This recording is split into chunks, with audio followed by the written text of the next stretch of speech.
Okay, let's talk about genes and the environment.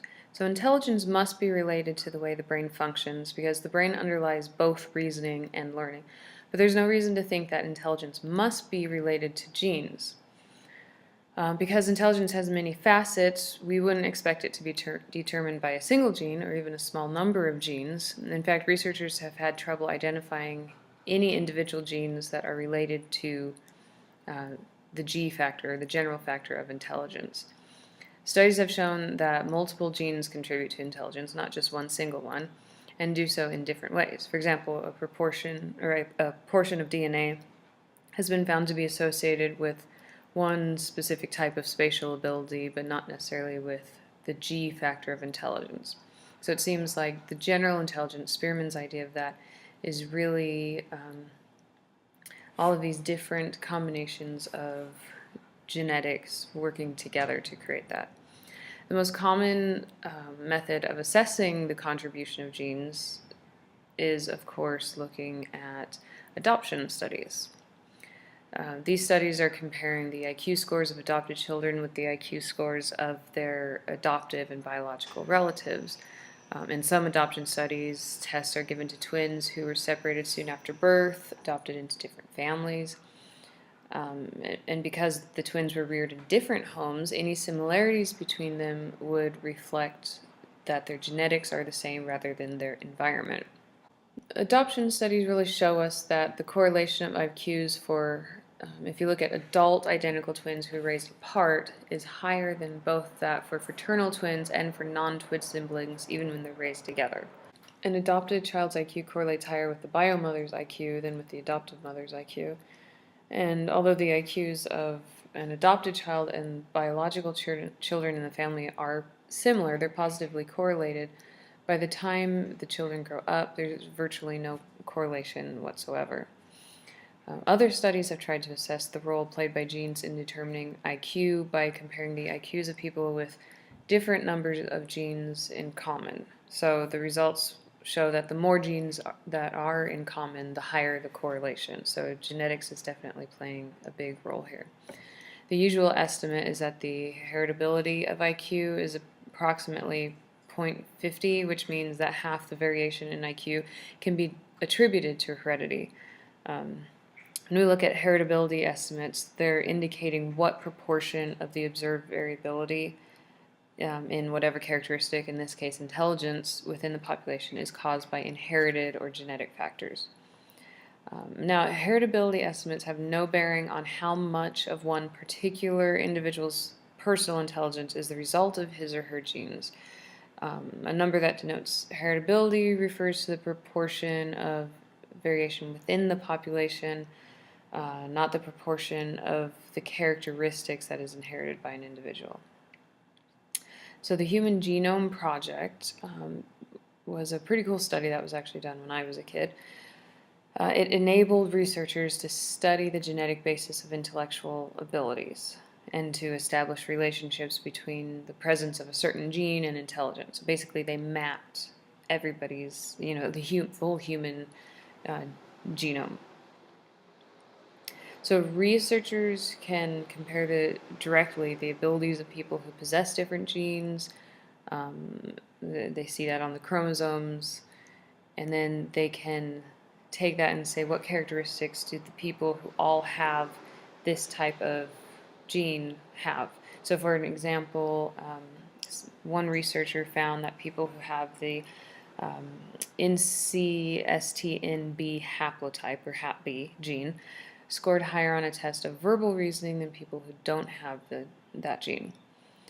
One of the cool things about this approach, the major advantage, is that researchers can use correlations to establish causal relations between genes and abilities. So this directly causes that. So different behaviors and abilities can't change which genes people have. So when certain genes are found to be associated with certain behaviors or certain abilities, researchers can assume pretty well that the genes helped to produce those differences and not the reverse, obviously.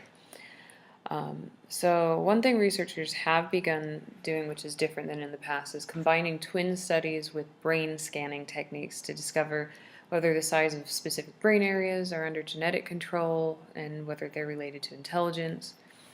We have found that the amount of gray matter or brain material in various parts of the frontal lobes and in Wernicke's area is way more similar in identical twins than in fraternal twins. So this is obviously high heritability or high inheritance, genetic inheritance.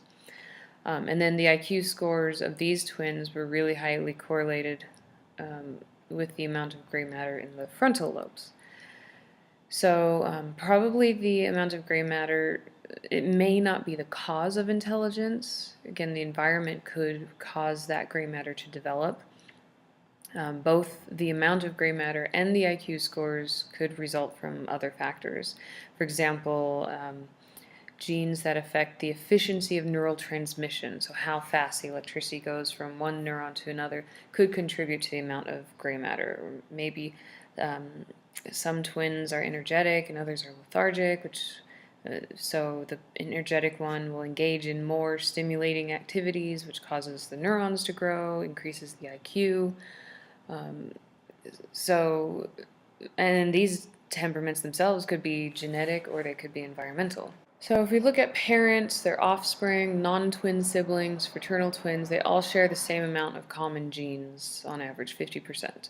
Okay, and thus, if we looked at their IQ scores, they should be the same if intelligence was just determined by genetics. But in reality, we know that the correlation of IQ scores for these pairs of people, parent, child, or fraternal twins or siblings, those IQ scores vary fairly considerably. Not as much as strangers, but they do vary a lot. Research assume that if the scores aren't related to genes, then they must be related to the environment. So it's clear that the environment affects intelligence as we assess it by the IQ test. And this relationship between IQ and achievement can act in the opposite direction. People who achieve more can develop higher IQ scores. It's not just the IQ score making you achieve more in life, but it's a cycle, basically. Perhaps if we look at some really good evidence for this, maybe the best is the relationship that comes from studies of the effects of formal schooling versus good schooling versus poor schooling.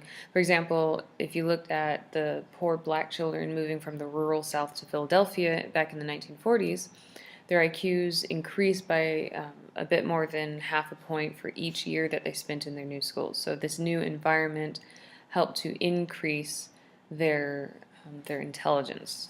It helped them to reach the full potential of their genetic intelligence. If we look at twins of course share much of the same environment in the womb before birth, and they are sharing the pluses and minuses of whatever happens to them.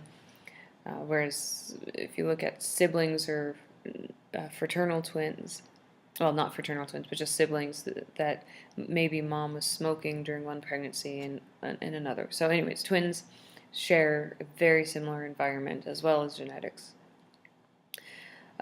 Some aspects of this common environment that might affect later IQ,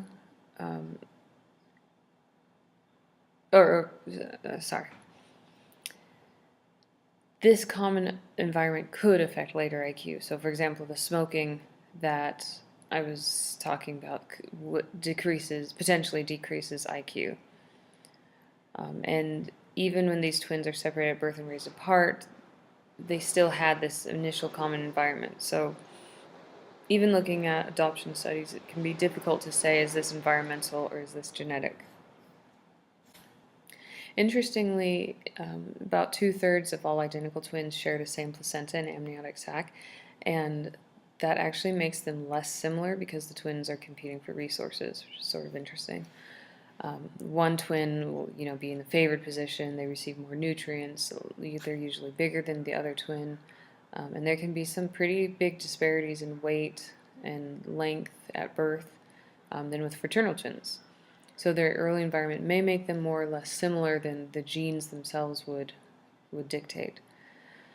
So it's not clear how different the early environmental influences on twins raised in different homes really are. Families that are wanting to adopt a child, they share a lot of characteristics. Maybe infertility, they can't have their own children. There's going to be a lot of similarities between the type of people who will adopt a kid. And then, of course, adoption agencies don't want to place children in deprived conditions, so adopted kids are usually better off than a lot of bio kids. Okay, so Stuhlmiller, you don't need to know the name or the year, but he did a study where he corrected for these small variations among adopting families, and he estimated the effects of the environment on IQ to be 57%. It's not clear whether this estimate applies only to twins raised apart or if it can be taken as a general estimate, but generally we say that intelligence is 50-50, 50% genetics, 50% environment. So a person's genes, interestingly, can also shape the environment of the child, and that's what we call the microenvironment. So this is the environment an individual creates by his or her very presence. Identical twins may have more aspects of their environment in common than fraternal twins do because a lot of the environment includes social interactions, the way people are responding to you based on how you look, how you behave, and because the twins are the same age, they have these similar characteristics. People often treat them in more similar ways than a fraternal twins might be treated, or siblings might be treated. So depending on their personalities, and that's an example of microenvironment. Also, depending on their personalities, people select aspects of the environment that appeal to them, maybe initially for genetic reasons, but we develop a certain personality. We want to do things that match that personality. Maybe you have a musical or artistic personality, and so you want to be around a more artistic scene versus another kid might be more mathematical, maybe joins the chess club. And so especially as we get older, we start to define our own environment and choose for ourselves how we're going to live. Maybe one kid decides to get into drugs and another one doesn't. That's your individual microenvironment. And even identical twins don't share the same microenvironment. Now, they might be similar, and they usually are more similar than other siblings. And even twins separated at birth often create similar microenvironments because there is a genetic influence. So we're not sure exactly how different these environmental influences are for twins. It's really hard to sort of piece that apart. So researchers have observed that only 1/4 to 1/3 of the variability in the G factor, the general intelligence, can be explained by a shared environment. Aspects of the family setting that are present for all siblings in the household, such as the number of books in the house. Some aspects of the environment don't have the same effect on all children growing up. For example, one kid's more of a bookworm than another kid. And the same event can be a very different experience for different people. A car accident, for instance, may be traumatizing to one child, and the other child, it makes them value life more, whereas the traumatized kid decides to cut off their emotions because they don't want to feel that pain. We also have something called a perceived environment rather than an objective environment. And the perceived environment is how do we look at our environment? Do we look at ourselves as blessed, or do we look at ourselves as deprived? Do we look at ourselves as cared about? So when we're talking about the reaction range, in general, a shared family environment produces similar, very positive correlations among the IQ scores of all the children who grow up in the same house. Now, these effects wear off by adulthood, and that is the effect of environment, but we also see genetic influences becoming more evident as we get older. One theory suggests that as people age, we are increasingly able to select our own environment, and that the genetically determined parts of ourselves, such as our temperament, will lead people to select certain environments over others. So while this is environment coming into play, it's also genetically based choosing of our microenvironment. So within this context, the concept of reaction range gives us a framework for understanding the significance of heritability, of genetic inheritance. In general, the greater the reaction range, the more evident the effects of the environment. And the narrower the reaction range, the more deterministic are the effects of the genes. So the reaction range is the entire score of possible reactions to environmental events. Now, the range of these possible reactions is determined by genetics. The environment sets the position within that range. So if you're looking at IQ score from 0 to 120, that's your genetic DNA potential. The environment might say, well, you have a lot of resources, so you're up near the top of that reaction range, 110, or maybe you get to the full 120. Environment, a poor environment, you might be down at 100 or 90, or maybe your mother did cocaine while you were in the womb, and so you're down at 75, practically mentally retarded. So the environment determines where on that genetic range you're going to end up. All right, here's a question for you. The fact that when poor black children moved from the rural South to Philadelphia in the 1940s, their IQs increased, illustrates that A, IQ tests are hopelessly flawed, B, IQ tests are profoundly biased, C, genetics play no role in determining intelligence, D, the environment affects intelligence, or E, the Flynn effect was operating even back then, which I don't think you've learned what the Flynn effect is, so I suggest you don't do E yet. And the answer is D, the environment affects intelligence, because the kids were moving from one environment to another with more resources, and they did better because of that. Here's another question. Suppose your genetic makeup was such that you are inclined to be a shy person. However, due to the environment of your very nurturing family and sensitive friends during your childhood, you think of yourself as only marginally shy. This example illustrates the interaction of your environment with your A, reaction range, B, objective environment, C, shared environment, D, perceived environment, or E, genetic factors.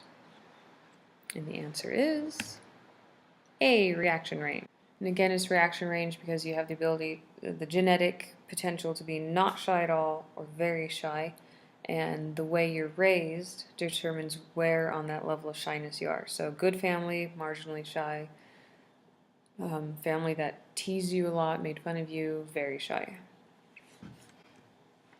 Okay, let's talk about group differences in intelligence. So many groups historically, and even today, unfortunately, have faced being labeled as a group that is genetically stupid. The Immigration Act of 1924, almost a century ago, wanted to minimize immigration of people to the United States that were biologically weak stocks. That was the term they actually used. And back then it was mostly to include Italians and Jews, which they didn't want coming over. Notice both white races, which is sort of interesting. If you look at the congressional testimony that was done back then, supporters of the bill pointed to the results of intelligence tests, of course, on which the recent immigrants did not do so well. Much lower scores than Americans who had been established here, in particular those with Northern European roots, so English, the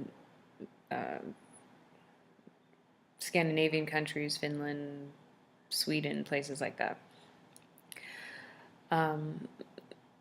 The bill was really catastrophic. I mean, less than 20 years later, you had World War II, the Jews attempting to escape Nazi Germany couldn't come over here because of the really bad restrictions on immigration. It was a mess. So what do we mean by within and between groups? If you look at intelligence, the genetic contribution to intelligence within a given group doesn't say anything about possible genetic differences between separate groups, okay? So within a group is, let's look at gender, for instance. That might make it easier to understand. You've got men and you have women. We have differences between individual men. And then we have differences between men and women. And the differences within a group has nothing to do with the differences between the two groups. So if you look at race, you have blacks and whites. If you look at the differences between black people from the lowest IQ to the highest, those differences don't tell you anything about what are the differences between blacks and whites with intelligence. And research really indicates that the environment plays a much more important role in affecting IQ scores for poor children than rich, or what we call affluent children. So this is kind of a confusing thing to understand, so bear with me. Genetics account for 72% of IQ variation in rich or affluent environments, but only 15% of the IQ variation in impoverished environments. So what that's looking at is it's saying if you grow up in a well-resourced, affluent environment, your genetics are really going to determine where you are in your IQ, okay, because you have all the resources you need. So, if your genetic potential is 90, then you're probably going to hit 90. Whereas if it's 120, you're going to hit 120. If it's 190, you're going to hit 190 because you have the resources to get to the top of your reaction range. In an impoverished environment, you don't have the resources to get to your genetic capability. So it's going to be the environmental resources or the environmental influence that determines where on that reaction range you fall. So the genetics is only about 15% of how high your IQ gets when you are in an impoverished environment. One of the interesting things looking at race differences is that the races really meld into one another. For example, say you're Mexican. What does that really mean? It means you're a combination of Native American and Spanish. Well, going back, some Mexicans are going back to the Spaniards. They were invaded by the Moors. Lots of Jewish people lived in Spain. You had a lot of Celts moving into Spain. If you look at the Native Americans, they came over from Asia. You've probably got Mongolian and all sorts of Asian culture. So what does race really mean? So the very concept of race is really difficult to define, and a lot of researchers say this is just a social invention. Biologically, it's not real. But of course, we still group people into different races. So researchers. And so now that we have these differences amongst these groups that we've created, we need to explain, why the findings exist. So some findings are Asian Americans tend to score higher on IQ tests than white Americans, who in turn tend to score higher than black Americans. Hispanics tend to have scores between those of white and black Americans. So why is that happening?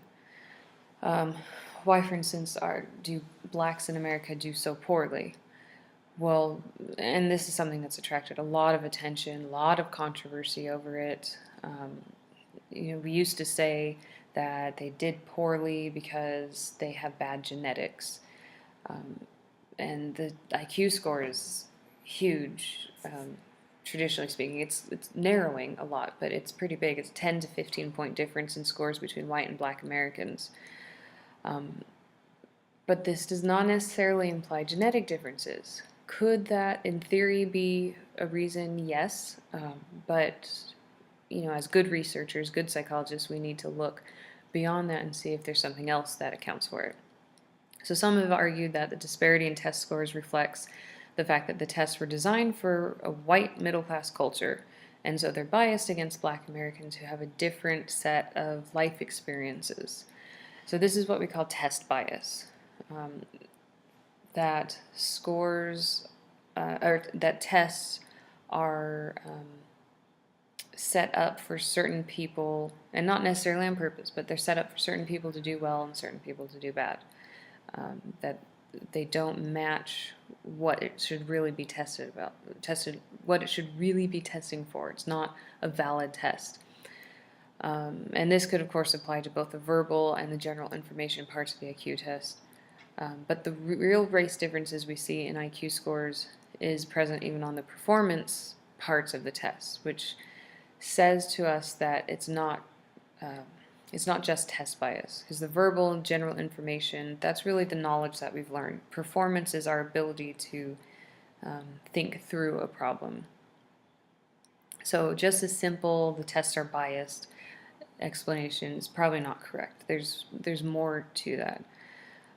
Some have argued that the racial differences is due to test anxiety, and that factors completely unrelated to intelligence may be affecting the scores, such as how stressed out you are, how comfortable or uncomfortable are you with taking tests, period. People with different backgrounds may be more or less comfortable taking various sorts of tests. I, for instance, don't have much test anxiety. Other people, are throwing up before the test. They have so much test anxiety, panic attacks.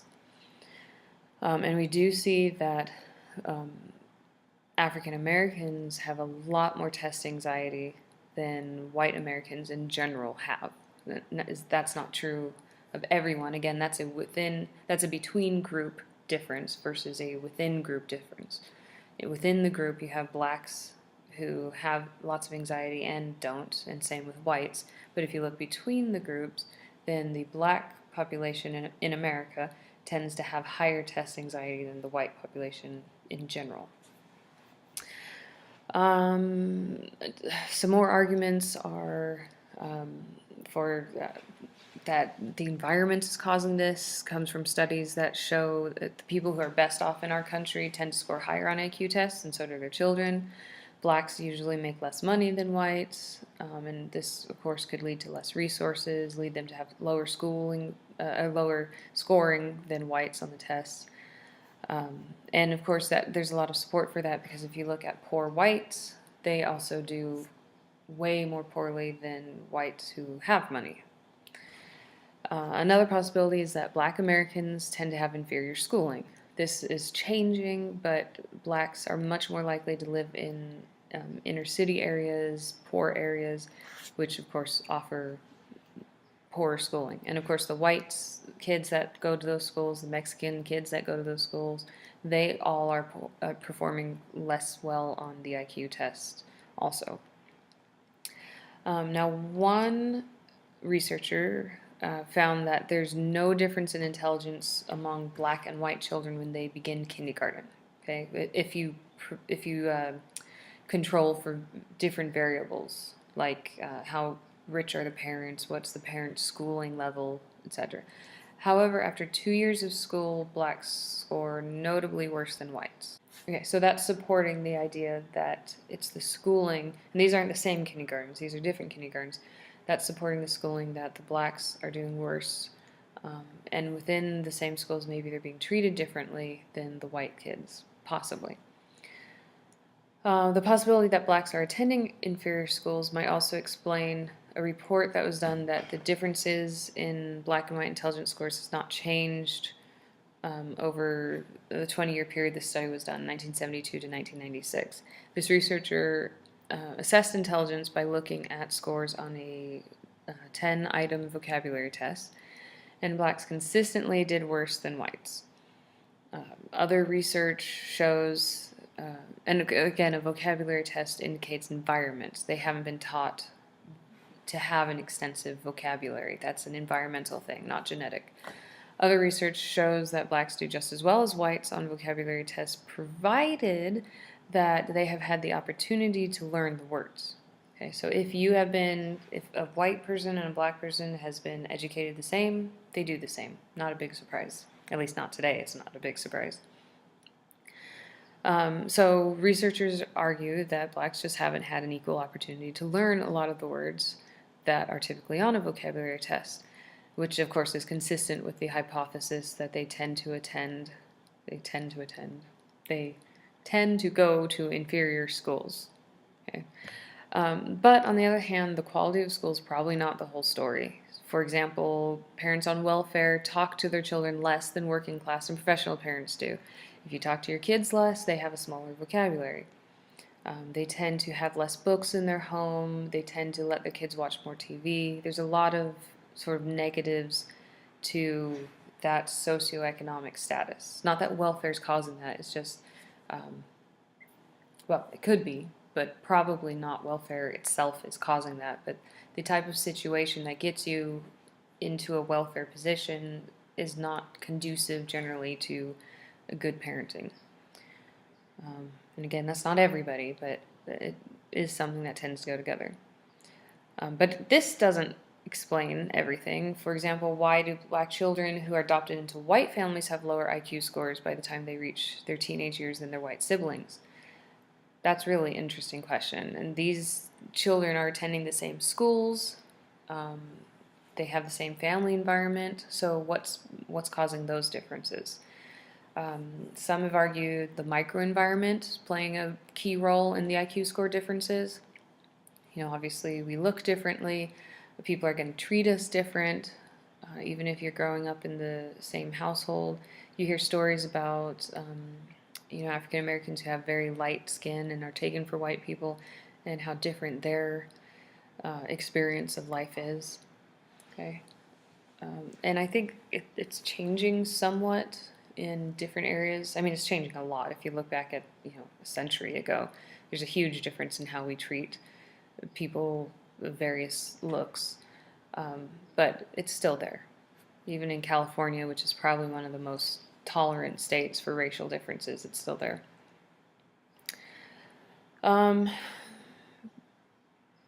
Some other studies that have been done, we talked about the adopted blacks. We also have an interesting sort of phenomena that happened with World War II.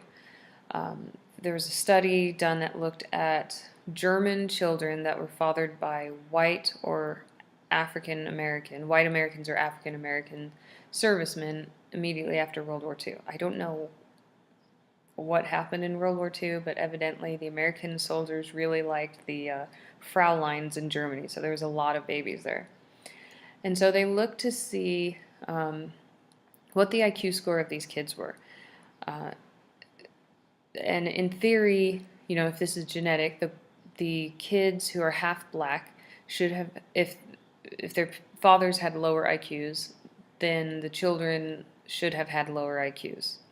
So, genetic theory is blacks are inferior to whites, whites are superior. They have superior genetics, so they have higher IQ scores. Blacks have inferior genetics, they have lower IQ scores. So the cool thing about World War II children was that we could measure those IQ scores. And if it's genetic, the half-black kids should have had lower IQs. The full white kids should have had higher. But what happened was both groups had the same average IQ scores. And during that time period, there were really very few blacks in Germany. And strange as it is to say about Germans, considering Nazi Germany and what they did to the Jews and everything, they really had no problems with blacks. They didn't have the negative stereotypes about them. The children didn't seem to experience as much of a negative environment. And so the World War II study really shows that it could be the way that we're treating these people, the way that if you're black, the way you're being treated, that is changing how you see yourself, how you see your intelligence, your motivation to study, to get ahead in life. Okay. If we look at sex differences, there may be small sex differences in IQ, but it depends on the study you're looking at. Sometimes the effects are found, but not always. Researchers have found that males score higher on certain intelligence tasks than females, and vice versa. Males tend to be better at intelligence tasks that require spatial reasoning or 3D, three-dimensional thinking. Women tend to be better at tasks requiring verbal reasoning. And we have found that these differences in at least 30 different countries. Okay, so this is not just an American phenomena. But again, as good psychologists, we need to look beyond that and say, why is this happening? Is it genetic? Is it environmental? Is it a combination? So there's a lot of different possibilities to explain these differences. Some theorists have explained the differences in spatial ability by the role differences of our ancestors. So back in the caveman period, men were out hunting. Well, not just cavemen, but hunter-gatherer societies. Men were out hunting, and of course that requires spatial reasoning. You have to navigate, you have to think, if I throw a spear or shoot a bow and arrow, how does that fly through the air? It's very three-dimensional. Whereas women were more likely to stay home, do agricultural tasks, weave baskets, tend to children. Okay, so that's a possibility. However, like all evolutionary theories, there's some problems with that. We don't know much about our male and female ancestors. We can look at modern day hunter-gatherer societies and can kind of make guesses on that, but can't prove it. And even in the scenario that I talked about, it's not clear that women engage in fewer spatial tasks. Gathering berries requires remembering where they are, where they were likely to grow, how to get to them, how to get home, how to avoid being eaten by a predator. That's very spatial. There could be differences in the sexes because of sex hormones themselves. So, for example, women who receive male hormones as part of a sex change operation procedure, they actually experience increases in their spatial abilities and decreases in their verbal abilities. So testosterone may play a big role in that. Women's spatial abilities also shift during their monthly menstrual cycles as the hormones change. So during your period, you may be more likely to get lost, so keep your MapQuest handy. Now, male hormones, of course, shift just like female hormones do, day after day and seasonally. Researchers have found that American males have poorer spatial abilities in the fall than in the spring. Go figure. Possibly because in the fall, if we go back to the caveman theory, in the fall you had a lot more hunting to do than in the spring. Right? There's a lot more game that has been fattened up. They're going into hibernation, much more productive to hunt in the fall, maybe.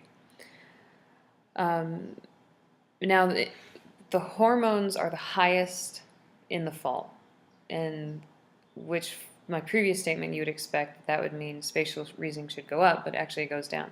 And that's because a more is better sort of thing doesn't work with this. It's like an upside down U. So as hormones go up, the male hormones go up, spatial reasoning increases, but as it gets really extremely high, spatial reasoning decreases. Why? It's hard to say, but too little or too much of a hormone is not as good as, just a moderate amount. If we look at elderly men, they commonly have low levels of male hormones. And if you give them a testosterone supplement, it boosts their scores on the spatial tests. Okay, so more evidence that moderate testosterone increases spatial reasoning.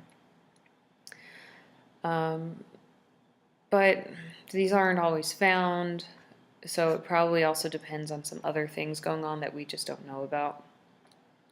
Now, some additional evidence, we have 2 more studies that show biological factors affecting the differences between the sexes. So one is that studies have shown that there are different structures, or there are differences in the structures and the functions of the brain in men and women. For example, the cerebral hemispheres aren't as specialized in women as men. And so this may, the anatomical differences may be causing differences in how we act. Second, studies are also showing that sex differences in cognitive performance, or how well we think, are evident early in birth, even early in life, right after we're born. We see these sex differences in thinking abilities. Okay? So it's biological, but it's not solely biological. Some researchers argue that the differences in men and women's health have kind of muddied the waters. For example, men tend to drink more alcohol, they tend to exercise more than women, women tend to have more depression than men, you have more hormonally related health issues, and so the male superiority in certain cognitive tasks, if you control for these health factors, they actually tend to disappear. And the female superiority on other tasks becomes greater, so they even out if you take out the sex differences, or the health differences, sorry. Also, again, we have, just like race, boys and girls are treated differently. Traditionally, girls haven't been encouraged to participate in as many spatial abilities, climbing trees, playing balls. And when you do have, more tomboy type of girls that are doing boy activities, they perform higher in spatial tasks. And boys aren't encouraged to talk and to, chatter and things like that. Okay, let's talk about how to boost your intelligence. So in the Western world, IQ scores have generally risen by about 3 points every 10 years, and this is what we call the Flynn effect. Okay, so Flynn effect, average IQ increases 3 points for every 10 years. The way tests are scored is periodically adjusted to keep the average at 100 because of this effect. The largest gains in scores over time are on tests that are the most free of cultural influences, such as there's an intelligence test called the Raven's Progressive Matrices. And this test requires the test taker to actually discover how a series of patterns progressively changes and then to pick the next pattern in the series. You might have done something like that before. The Flynn effect has been noted even with the IQ scores of people who have learning difficulties. And it's had the same impact on the scores of people in different races, different genders. So this is something that is really across the population. So why have these IQ scores risen? Well, over time, the G factor, the general factor of intelligence, has accounted for less of the variability in intelligence scores. So it's less of this basic general intelligence, and specific abilities have tended to increase, some more than others. Some of the abilities that have increased, it varies for different people. Verbal skills, for instance, have increased. Some of the thinking skills that have to do with technology have increased. So what are some of the explanations for this? Are people really getting smarter, like we're evolving, or is there something else going on? And there's a lot of theories. One is that daily life is more challenging than in previous years. Life is more complex. You have these smartphones. I'm babysitting my niece and nephew right now, and he's 3 years old and knows how to, put a DVD in and use the Xbox to get on Netflix, and that's not something I knew about when I was 3. We didn't even have challenges like that. Nutrition is also better, so people are eating healthier. How many of you know someone who's starving? And we also have corresponding increases in height. We're eating more red meat than historically because we're wealthier, and red meat is very nutritious. As much as the Heart Association stuff likes to say it's bad for you, it's actually one of the things that have made us a more advanced race. The biggest gains in IQ have actually occurred in people of low and medium intelligence. And we would expect this if the low scores, at least in part, reflected poor nutrition. So again, we have that reaction range, and the people with lower intelligence is not so much that genetically they're less intelligent, but that because of the environment, it's brought their intelligence down below what it could be. So it's the people with the low and the moderate scores that are increasing the most. People with high intelligence, they're towards the top of their reaction range, if not all the way at the top already.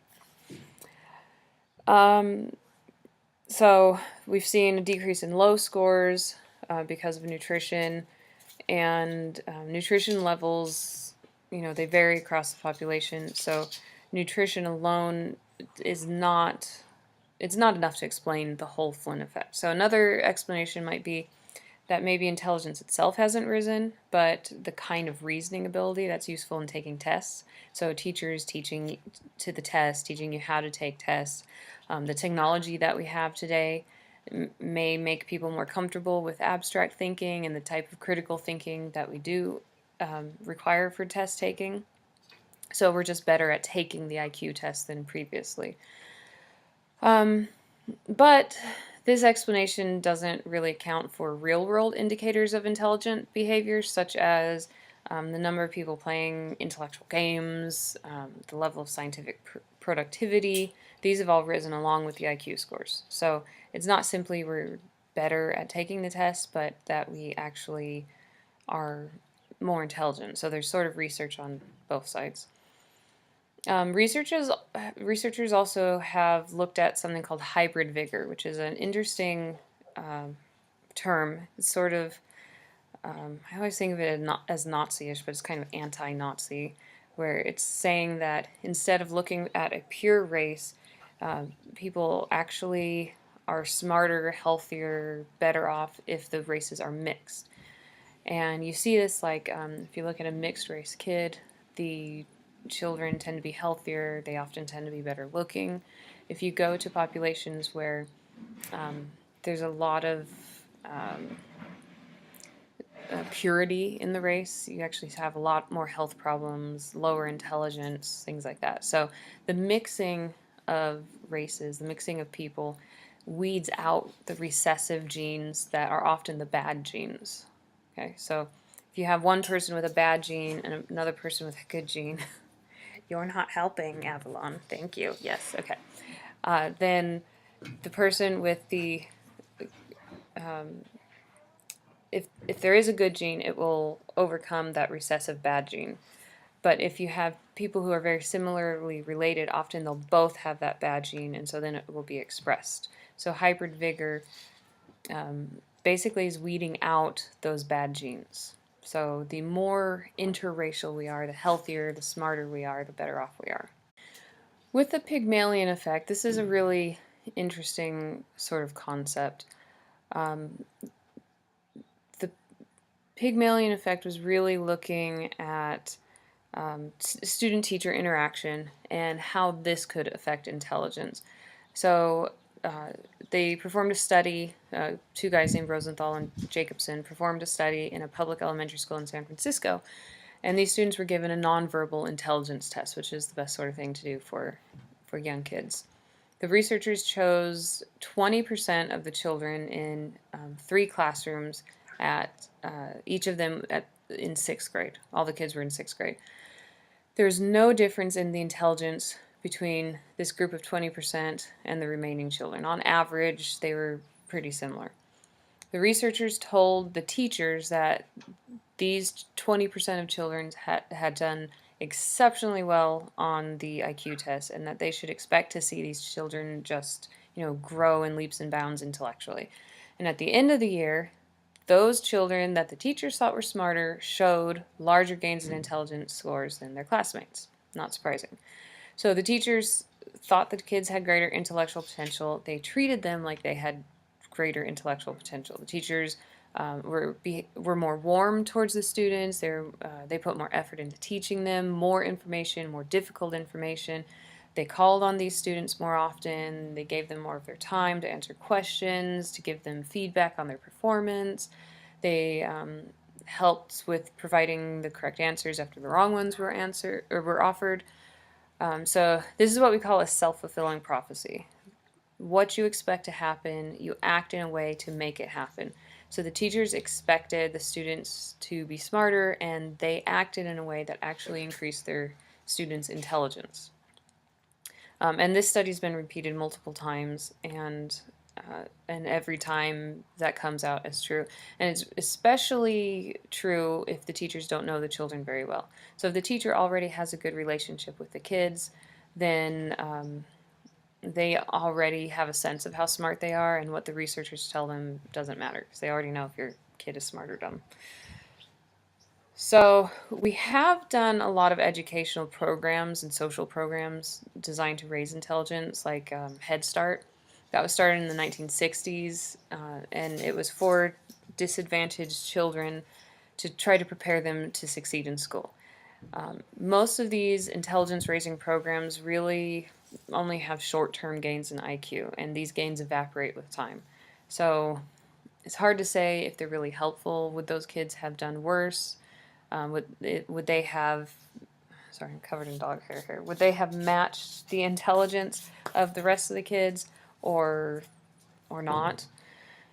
By the time you get to high school and those gains all evaporate. A few studies have shown that IQs can be raised if the children are given a couple hours of daily supplemental schooling beginning at a young age, and then continuing. One program was the Abecedarian Project, and this was started at University of North Carolina in the 70s, 1972. It gave the kids this intensive intellectual environment, this enrichment for children that were at risk of failing. Also provided pediatric care, nutritional supplements, social workers were there to help. Yes, yes. Do you want to meet all the students? Come here. Okay. Yes, this is Avalon.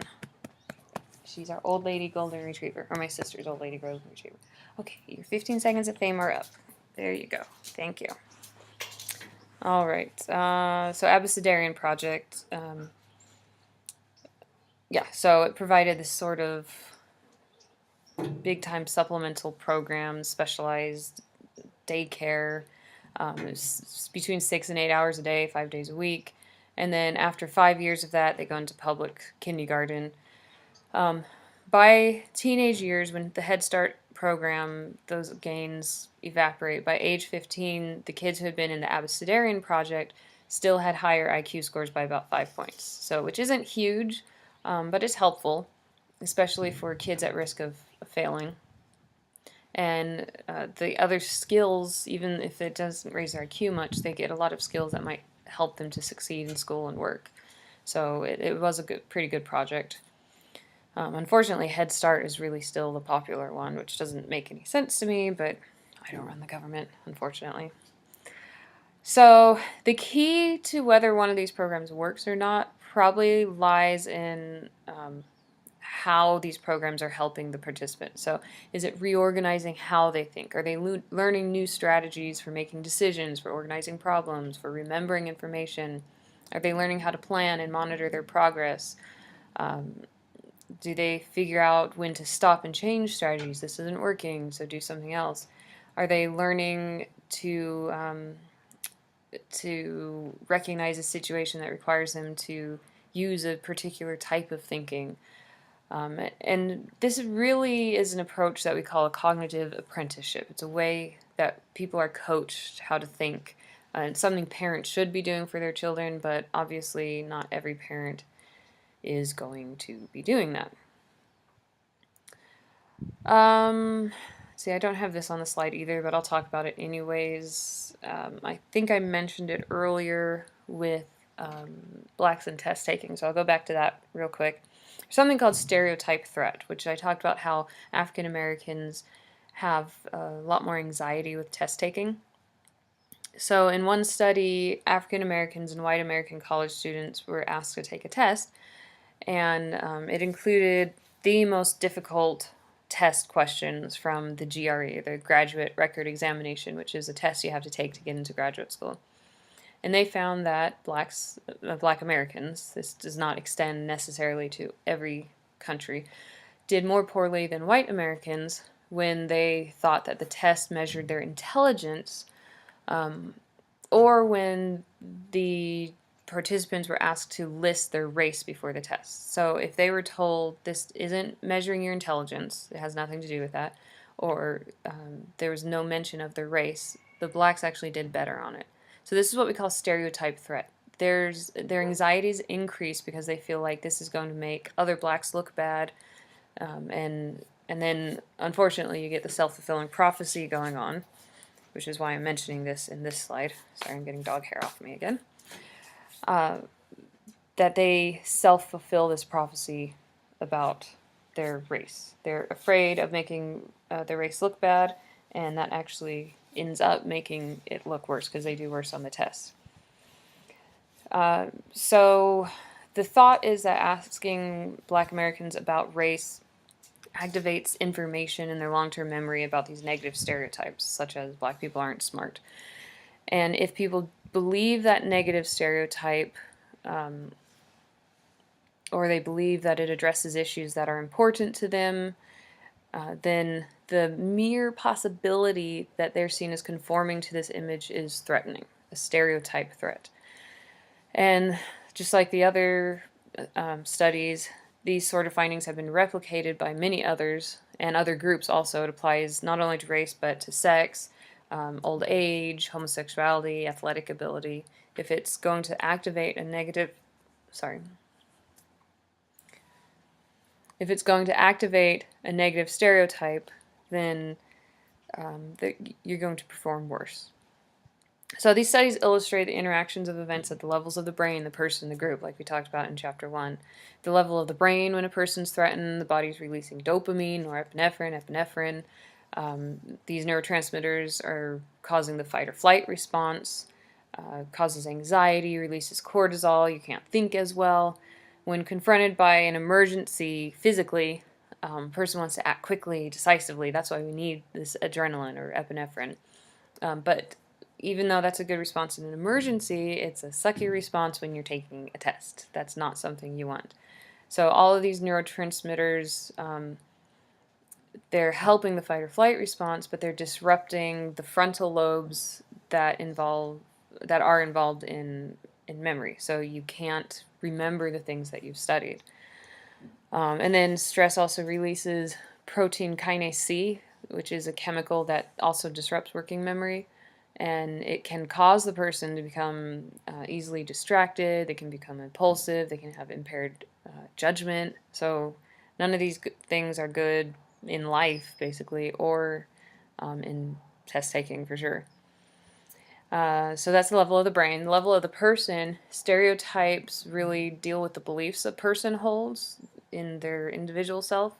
And stereotype threat disrupts performance more severely if a person strongly identifies with the negative stereotyped group.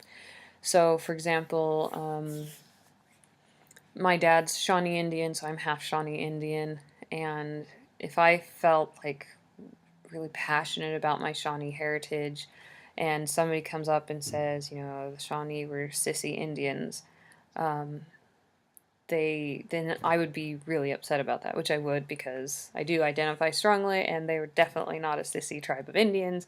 So that would activate stereotype threat. I'd feel threatened by that. I'd feel offended. It would cause a stress response, fight or flight response. And if I was taking a test and it was activating that, then that would be bad. Sorry, I've got dog hair everywhere and it's tickling. Okay, what else do we need to talk about? Okay, so we did the brain, the person, at the level of the group. One more thing at the level of the person is that people who can laugh at themselves actually do a lot better. It's less, stereotype threat is less disruptive for them. So, like, you see all the stuff on Facebook now, which is like, Facebook is such a waste of time. I know I get on it too, but it's just so dumb, the things people post. So, like the thing with the red Starbucks mug, that they took the snowflakes off of it and it's an attack on Christmas and all that nonsense, which I don't get, because I was at Starbucks yesterday and they were playing Christmas music and had their Christmas blend of coffee out. So I don't know where this idea came that Starbucks is anti-Christmas. But anyhow, if you can laugh at that, if you can laugh when people make jokes about your race, or your gender or your age or whatever, then you don't feel as threatened. You can cope with any of the anxiety. You're going to do better on your test taking, better in life, period, if you can laugh at things. So if you're one of the people that get all offended and in a huff on Facebook, then figure out how to laugh at yourself. Our country gets so offended at everything right now, and it's not helpful. It's not good at all. Sorry, there are coyotes yipping in the background, if you can hear that.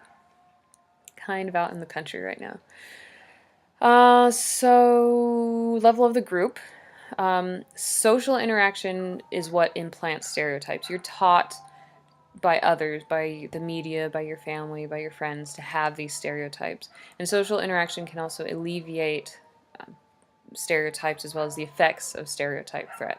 All right, let's talk about diversity and intelligence. So we'll talk about low intelligence, we'll talk about high intelligence.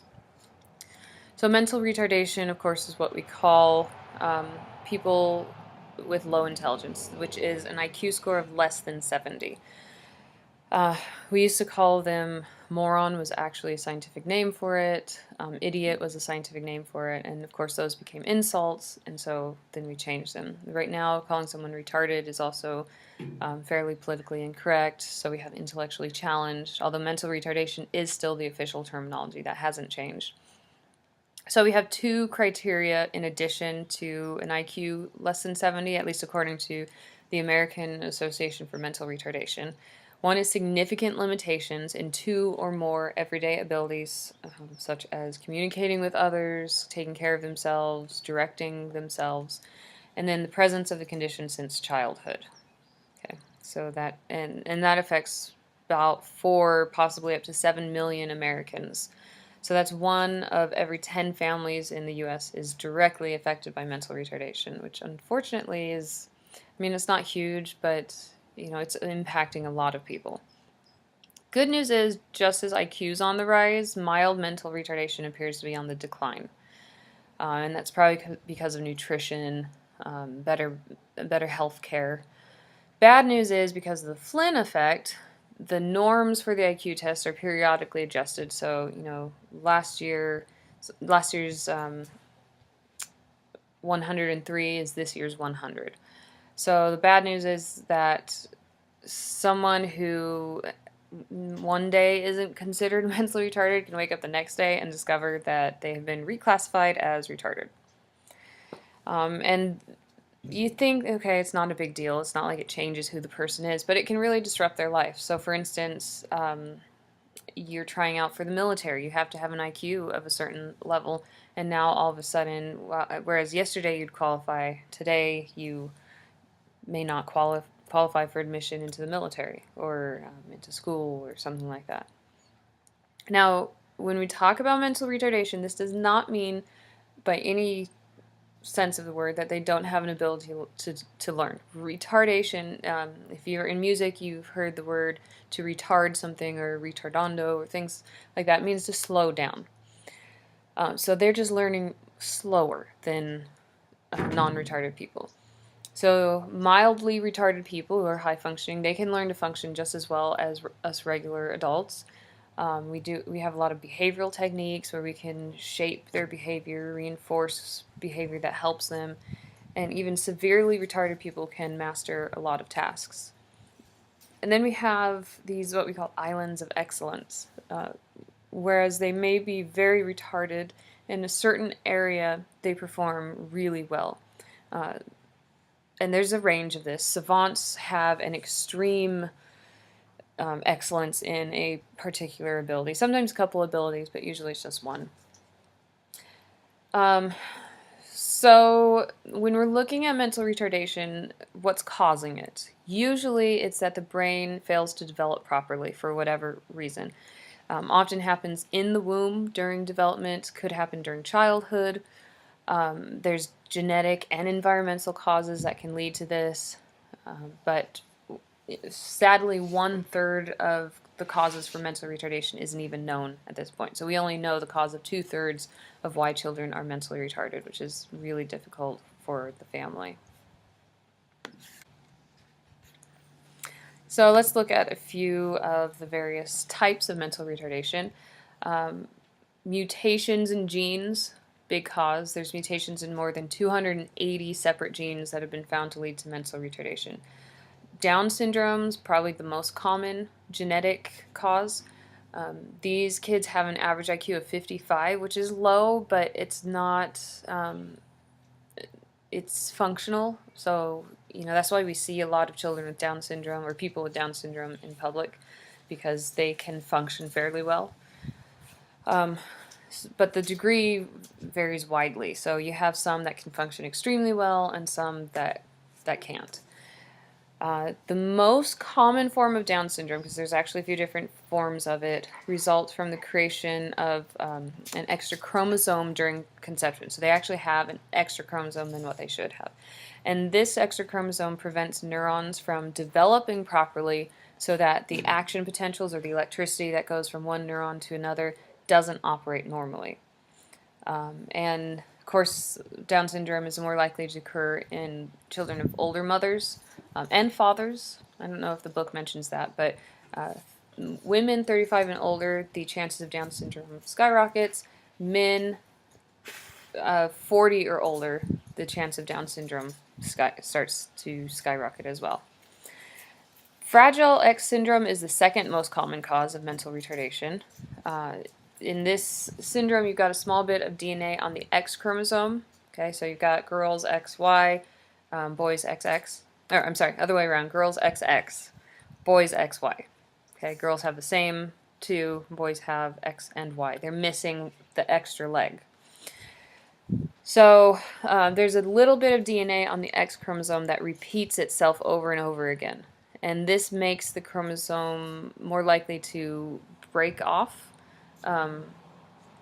So it looks really weak. It looks fragile. And it is fragile. Okay, so twice as many males as females have this disorder because males have only that one X chromosome, whereas the girls have the two X chromosomes.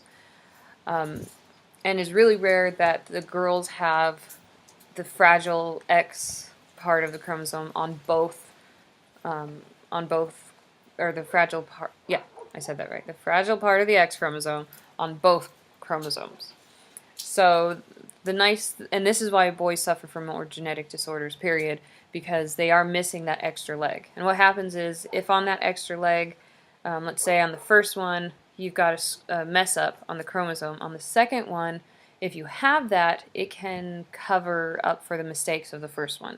So girls have that ability to make up for the mistakes on the first X, but boys are missing that one leg, and so if there's a mistake on the first leg of the X, then they can't cover for it. Whereas on the other three, with the Y, as we call it, if there is a mistake on the first one, then the second one can cover for it, and vice versa, of course. And Fragile X syndrome is compounded over the generations. It gets worse and worse and worse. Okay, so each succeeding generation, the syndrome becomes worse. So if you do have Fragile X syndrome, there's a lot of discouragement from having children because of that. Even if you're not expressing any of the problems from that, you're not mentally retarded, you're a perfectly normal person, but you have that Fragile X. If you have children, there's a much stronger probability that your kids are going to come out mentally retarded. So it's one reason why we do genetic testing before you have kids. Hopefully you do. We also need to talk about autism. Autism is generally considered mental retardation, but a lot of people argue about that. So with autism, you see this condition where there's intense self-involvement. The kids exclude the external reality. They sort of exist in their own world. But according to research, only about 25% of people with autism have IQs higher than 70, 75% have IQs lower than 70. So not everybody who is autistic is mentally retarded. And the ones who have IQs lower than 70, it's hard to say if that's really a lack of intellectual ability or is it just a lack of willingness to participate in intellectual testing. It makes it difficult.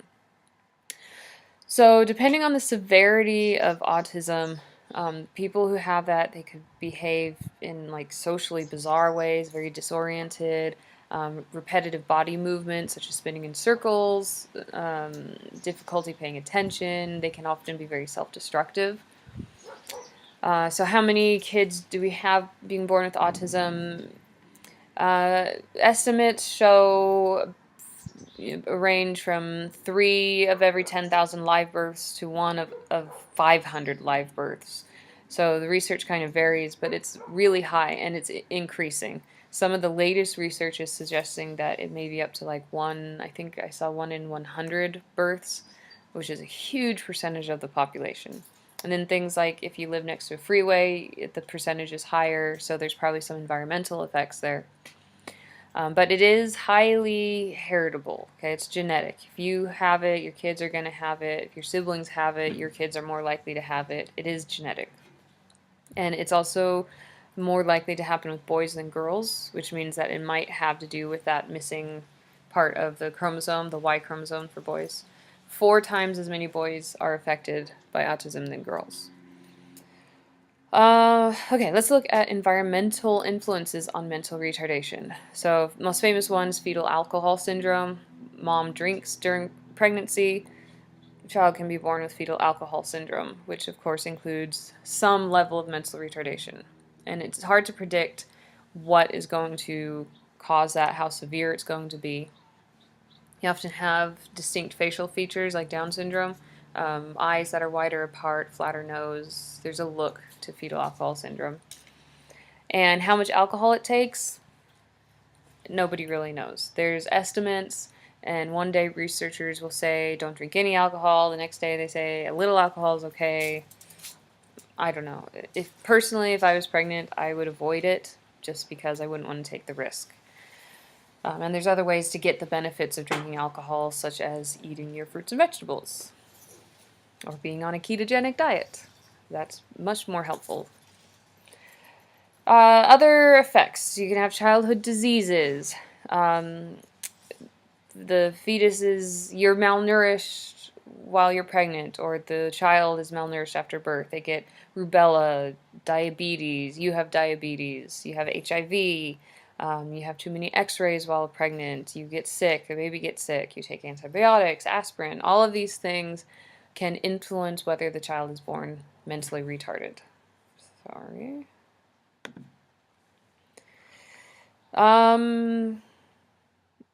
Also, if the birth is unusually difficult, that could cause problems. The infant's brain is injured. The umbilical cord's wrapped around their neck. They get oxygen deprivation. Babies born premature. They're born not weighing enough. Low birth weight is a really big indicator of low IQ in the future. Ingesting certain foreign substances like lead or mercury or various poisons, these can all cause mental retardation, both if the parent is exposed to it while pregnant as well as the baby, of course, after being born. So on the other extreme, we have the gifted child. So oftentimes when we talk about gifted children, we're talking about people with an IQ of at least 135, but more commonly we say it's in the 150 to 180 range. Most of the research that's been done with gifted kids has focused on the very high IQs greater than 150. And we have no idea how much of genetics versus environment contributes to giftedness. Okay, boys who are gifted tend to have lower testosterone levels than non-gifted boys, sort of interesting.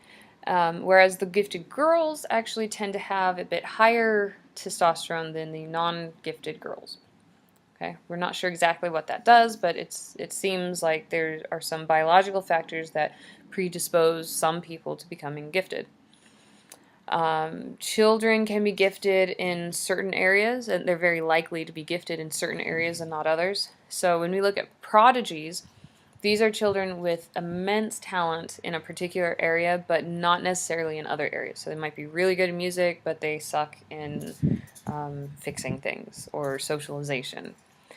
One study found by researchers found that more than 95% of the gifted children they tested had sharply different mathematical and verbal abilities. Okay, so these are super intelligent kids, but they're sucking in one area and fantastic in another. Gifted children have also been shown in research that they process information as fast as average children, but they just do it more effectively. They're more efficient at processing information. But the intellectual feats of some of these kids do suggest that the way they think is different in some way than normal people.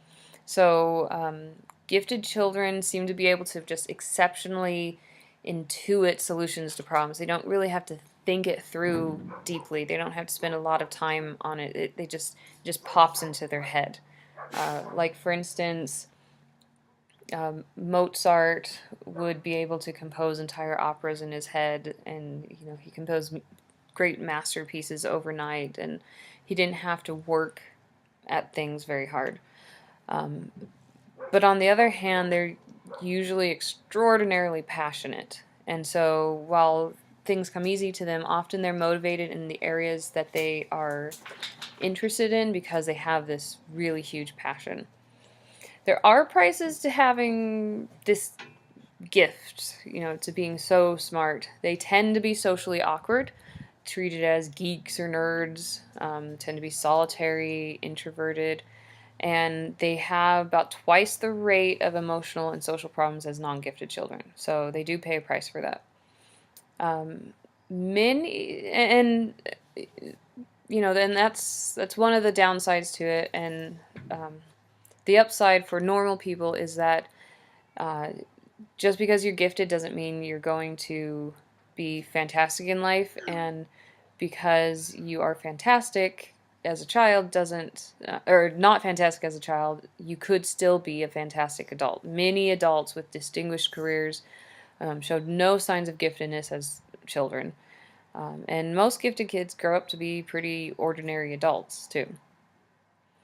And mentors play a huge role in whether that happens or not. If you are a gifted child and you have a fantastic mentor, then you often turn into a gifted adult, like Mozart. His father especially was an extraordinary mentor. Even though he hated him, he still did a fantastic job of creating this amazing musician. And so he was an extraordinarily gifted child, grew up to be an extraordinarily gifted adult.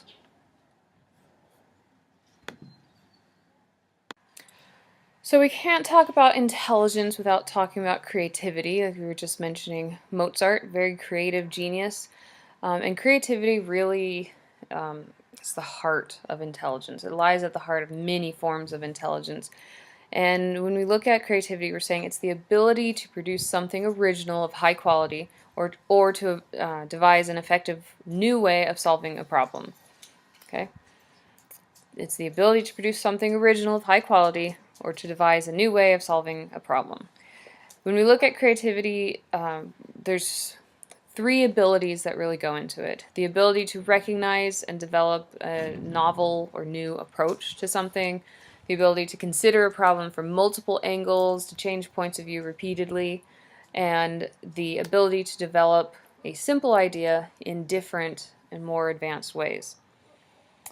The way we think seems to rely on this two-stage process.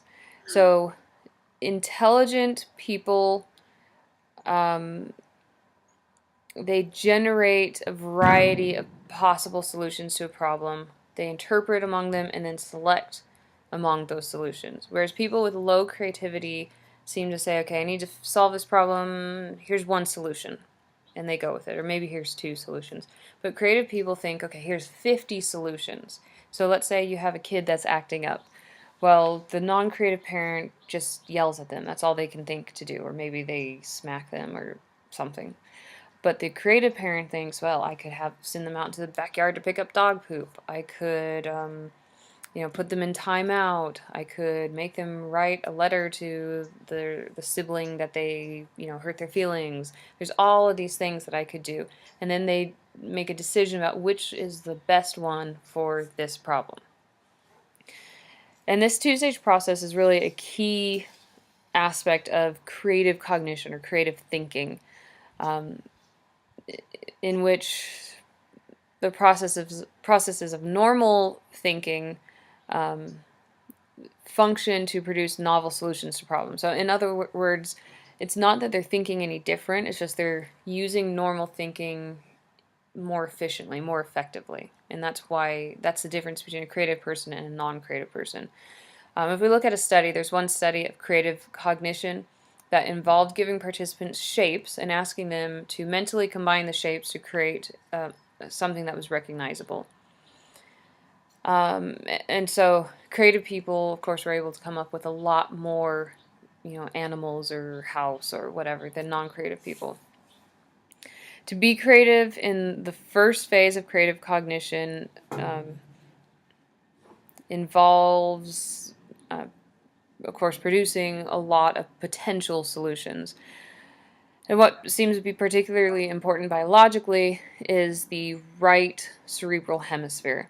So this appears to reach for these remote associations between concepts. And for creative people, it's much more effective in coming up with all of these oddball sort of ideas. Even anything that's remotely associated, the right cerebral hemisphere just grabs and pulls for use.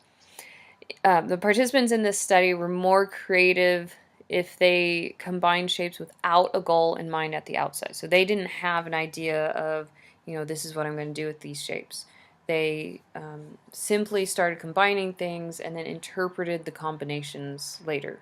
Okay, so they're thinking about it almost in a reverse way than what normal non-creative people, how they think. If we look at the second stage of creativity, so this is recognizing the combination of the forms. What is here? Of all of these possible solutions I've come up with, what do I have now? So in this study, more creative participants, or participants were more creative, I should say, if they were asked to produce objects in a certain category. So do animals. Asking for objects in the particular categories force the participants to consider interpreting things in a new way. So it sort of kick-started their mind and helped them to start thinking in a creative fashion. So each of these two stages involves an interplay between two types of thinking that we call divergent and convergent.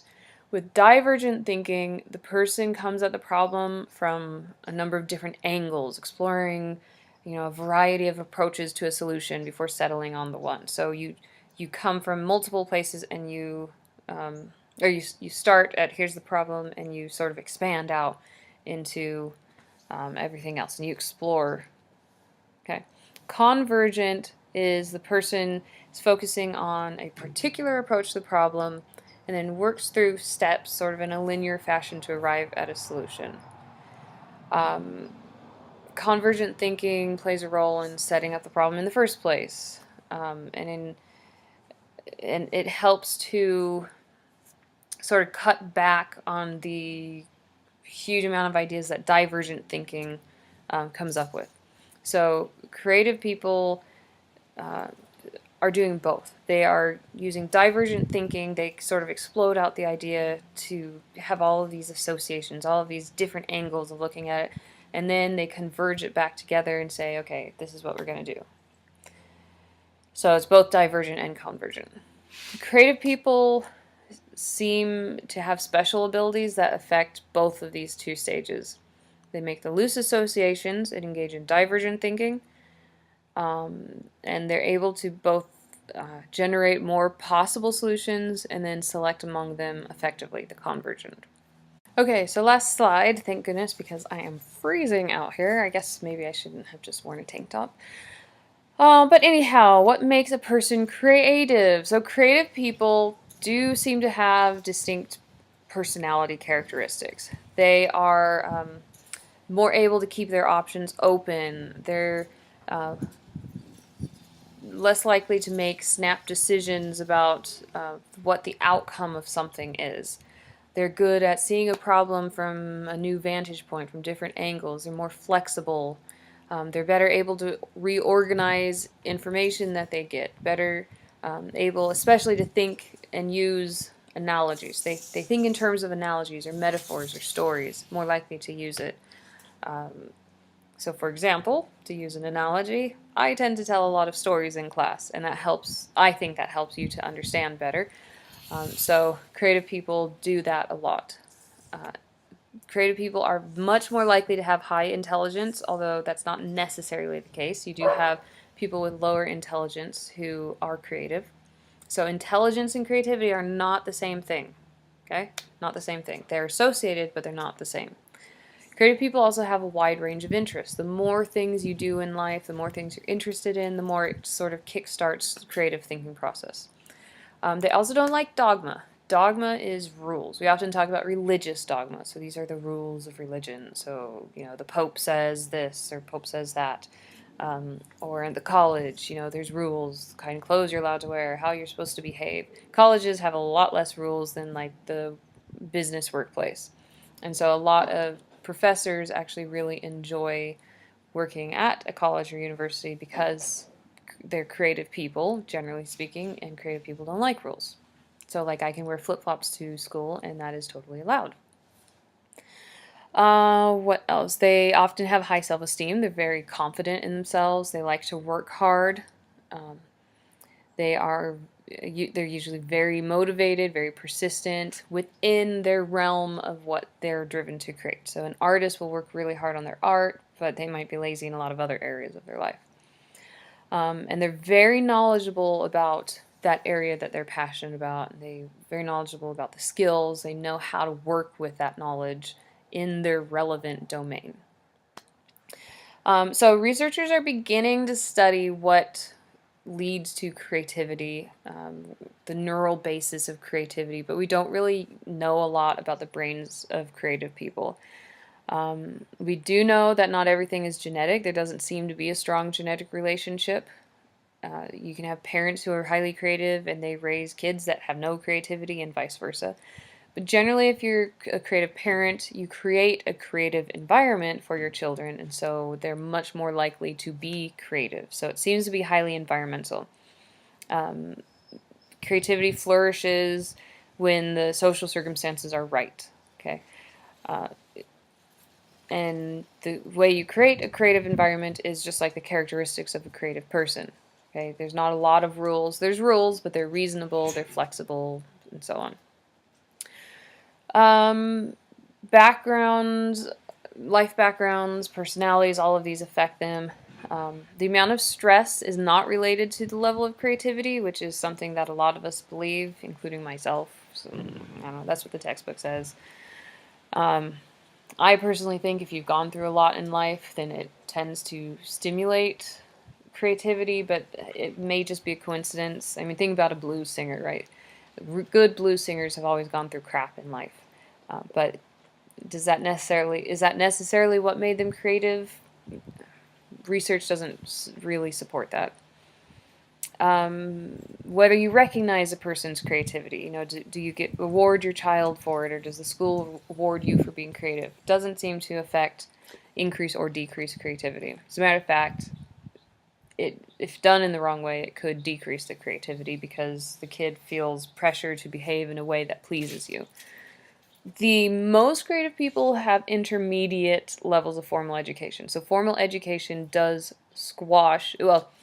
it helps to grow and it squashes creativity. So you don't want too much education, but too little also stifles it. Now, often we think of creative people as mentally unstable, like this creepy picture of Beethoven here. He was manic depressive. He was very bipolar, which is a mental illness that results in these shifts, these swings from high energy moods, very low depressed moods. And some researchers think that this bipolar state of mind loosens your thoughts, especially during the manic phase, so that it enhances creativity. And Beethoven only composed during his manic mood swings. He was bipolar. So there's some evidence, some thoughts that mental illness can actually increase creativity. So if you suffer from that, it's a good thing. In a sense, at least. It's difficult to live with, but it could be positive for creativity. Neurological disorders can alter creativity. So Alzheimer's disease, as that progresses, patients actually become more creative in how they draw. They seem to see things in a different way. It becomes very surrealistic. Other researchers claim that mental illness doesn't affect creativity, so it depends on what study you're reading. And this view is really consistent with analyses that look at the quality of a creative person's work, and that their work tends to be pretty consistent over their productive years. And even if their mental state changes, then it doesn't really change the work that they're producing in general. Okay. And also, if you look at like how many good works of art an artist produced in a year and how many bad, that seems to be pretty consistent too. So basically the research on creativity and mental stability is unclear. So how could you increase your creativity? There's a lot of techniques. You can actually buy books at Barnes & Noble or on Amazon that teach you how to be more creative. So, like if you're trying to come up with an idea or design something, you could list its attributes. You can consider how to modify each part of it. You can, even in an intellectual idea, you can think through, like, if I'm going to add on a room to my house, we have walls, we have ceiling, we have these features. And then you look at each one of those and think, how could you improve it? How could you change it? Another good technique is considering how to combine the attributes. So you have a door and a sink. Maybe you could make, I don't know, a sink that attaches to the door or something. I don't know. That's probably not a good idea. But, thinking that way, even thinking stupid things like that helps to enhance your creativity. Robert Sternberg, who we talked about earlier, he claims that everyone can be more creative. And he had 10 suggestions. 1, you redefine the problem, you analyze your ideas, you sell your ideas, because that helps you to think about them better. You recognize knowledge is like a double-edged sword. Trying to think how to explain that. That kind of like with formal education. You need a certain amount of knowledge, but you don't want to be overstuffed with knowledge so that you sort of get set in your ways of thinking. You surmount obstacles. You're driven to overcome something that, how do I fix this? I don't know. You surmount it. You just keep working at it. Also, risk-taking, very good at increasing creativity. Be willing to grow. A lot of people aren't. A lot of people are stuck in their ways. If you believe in yourself, the confidence, like I said, creative people have high self-esteem. What else did he say? Tolerating ambiguity. So you're okay with mystery. You don't have to have the answers to everything. Not everything needs to make sense. It's much easier to be creative in that sense. And then finding what you love to do and doing that. Pursue what you're passionate about. Don't pursue making money. That stifles creativity. Pursue where the passion is. Alright, so that covers everything. I think that is the last slide. Oh, we have a question here. Okay. Research outlined in your textbook has shown that structure blanks creativity. Always hinders, always improves, in some situations helps, has no effect on creativity, or prevents creativity. So what does structure, like in your life, military structure, structure from your parents, how does that affect creativity? Always hinders, always improves, sometimes helps, has no effect on, or prevents. And the answer is, in some situations it helps. Okay, like formal education. A little bit is good, a lot of it can stifle creativity. And that is it. Okay, hope you guys learned something. If you have questions about this, then send me an email. And I am going to go inside and make myself coffee because I'm cold.